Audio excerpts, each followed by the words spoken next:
थकले ग बाई. आई आई आई आई आई आई.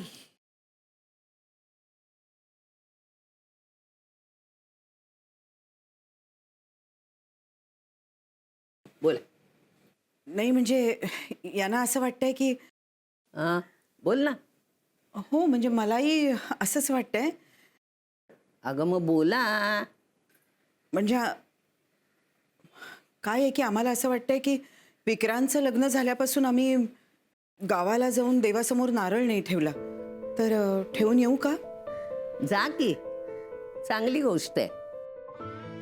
पण एक लक्षात ठेवाल की तिथे गेल्यावर आपले भिकमभट आहेत ना, त्यांना गाऱ्हाणं घालायला सांग. हा? हो हो. आणि हा काय करणार आहे तिथं येऊन? याचा या सगळ्या गोष्टींवर विश्वास नाहीये म्हणून. आणि हे बघ विजय, हिला एकटीला देवळात पाठवू नकोस आणि तू तुझ्या महत्वाच्या कामाला जायचं नाही. हा, हिच्या बरोबर तूही देवळात जायचं.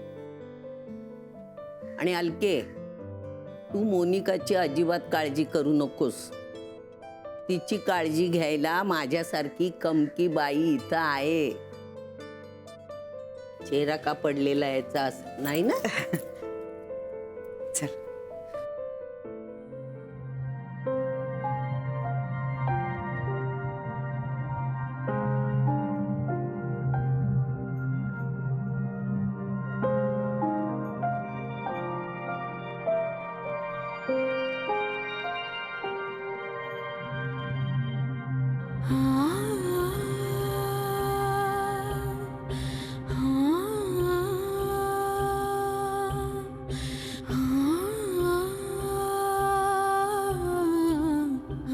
तू वॉर्न केलं होतंस मला, मी नाही ऐकलं तुझं. I am really. आराम कर.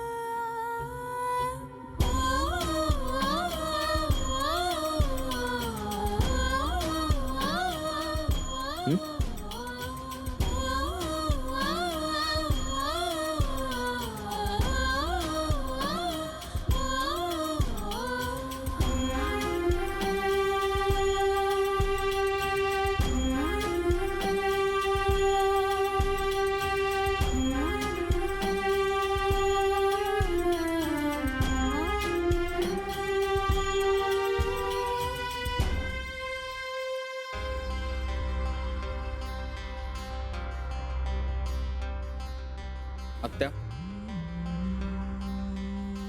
Thank you so much. तू मला दिलेला शब्द पाळलास. It's okay. आता मीही तुला दिलेला शब्द पाळणार आहे. मी मोनिकाचं सत्य घरच्यांना सांगणार. गुड. पण त्याआधी मी एक घेतलेला निर्णय मला तुला सांगायचा. कसला निर्णय? आत्या, मी घरच्यांना सांगणार आहे की मोनिका प्रेग्नंट आहे आणि ते मूल आमचं आहे.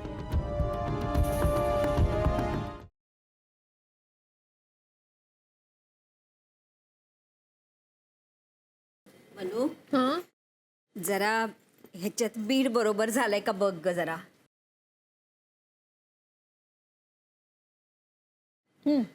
झालंय ना? आणि काय ग हे बॅग रिकामी करतेस का भरतीयस?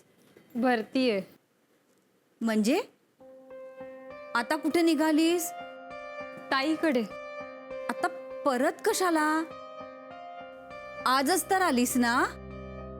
अगं आजी, मला ना सारखं वाटतंय की तिथे ताईला माझी गरज आहे.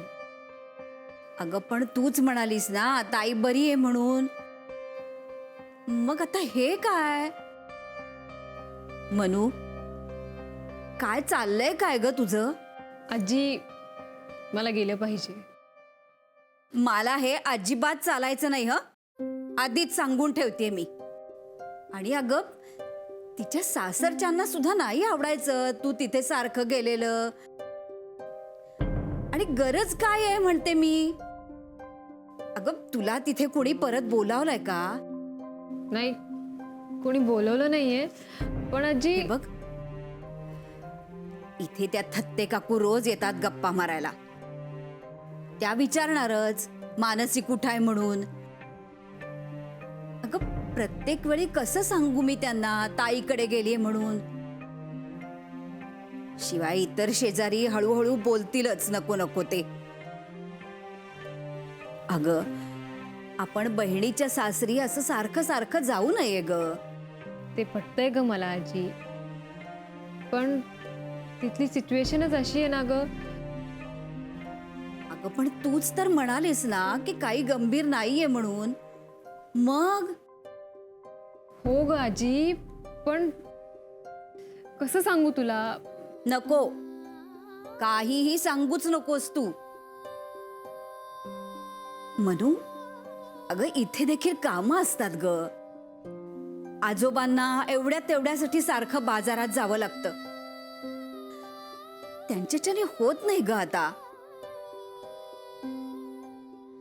आणि काय ग, तुझा अभ्यास नाही वाटतं. आहे, नाही जात मी. बरं सांग, काय करू जेवायला. हो, आजी थांबलीये वाट बघत तू कधी करशील म्हणून. सगळं तयार आहे. जा तुझा अभ्यास करत बस. आणि अगं ताईची आठवण आली तर फोन करत जा, पण परत तिथे जायचं नाही हं, सांगून ठेवते.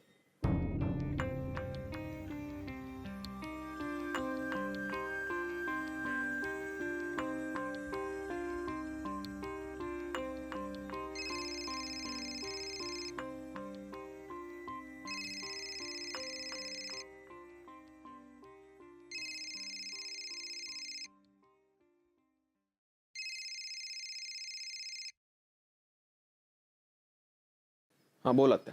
आत्ता बोलू शकतोयस तू? हां बोल ना. विक्रांत, मी रात्रभर झोपू शकले नाही. तळमळत होते मी रात्रभर तुझ्या विचारांनी. तुझं नक्की काय चाललंय विक्रांत? मला खरंच काही कळतच नाही. लग्नाच्या दिवशी नव्या नवरीचा विचार करून तू गप्प राहिलास. मला मान्य नव्हतं ते, पण एक वेळ मी ते समजू शकते. तुझा कालचा निर्णय नो वे मला पटलाच नाही. तो शक्यच नाहीये मला पटणं. मग पर्याय दे मला दुसरा. पर्याय? अरे मी तर तुला मोनिकाचा सुद्धा विचार करू नकोस असं सांगत होते, आणि अजूनही सांगते, तू तिला डिवोर्स दे आणि सूट यातून. पण तू तर याच्यात आणखीनच गुंतत चाललेस. तिच्या त्या बाळाला तू स्वतःचं नाव द्यायला का निघालायस विक्रांत? म्हणजे यातून काही मिळणार आहे का? मला कळेल का विक्रांत? मला हे आता नाही डिस्कस करायचं. ओके, नाही हे असं म्हटलं की झालं ना. तू सज्ञान आहेस, मी तुझ्यावर जबरदस्ती नाही करू शकत. संपला डिस्कशन. आत्या तू. बरं मग हा तुझा ऐतिहासिक निर्णय तू घरी कधी सांगणार आहेस? कळेल का मला? आई बाबा आजच गावाला गेले, ते परत आले की लगेच सांग. तोपर्यंत तुला मोनिकाच्या आसपासच राहिलं पाहिजे. खरं तर मंगळागौरीच्या त्या एक्झर्शन नंतर तिला 3-4 दिवसांची तरी बेड रेस्ट हवी होती. बेजबाबदार मुलगी आहे. नाही नशीब पोटातल्या बाळाला काही झालं नाही म्हणून. खरं सांगू का, आईने आग्रह केला म्हणून, नाहीतर मी तिला डिस्चार्जही दिला नसता. हो आत्या, आय नो. आणखी एक, हळूहळू प्रेग्नन्सीची सगळी लक्षणं दिसायला लागतील हा विक्रांत. आई, अलका वहिनी, गीता, या सगळ्या याच्यातनं गेल्या. ही लक्षणं ओळखायला त्यांना वेळ लागणार नाही. काही गोष्टींचा अंदाज यायला बाई असणं पुरेसं असतं, गायण्याक असावं लागत नाही. काय झालं गीता काकी? अरे काही नाही, पाय बघ ना केवढे सुजले तिचे.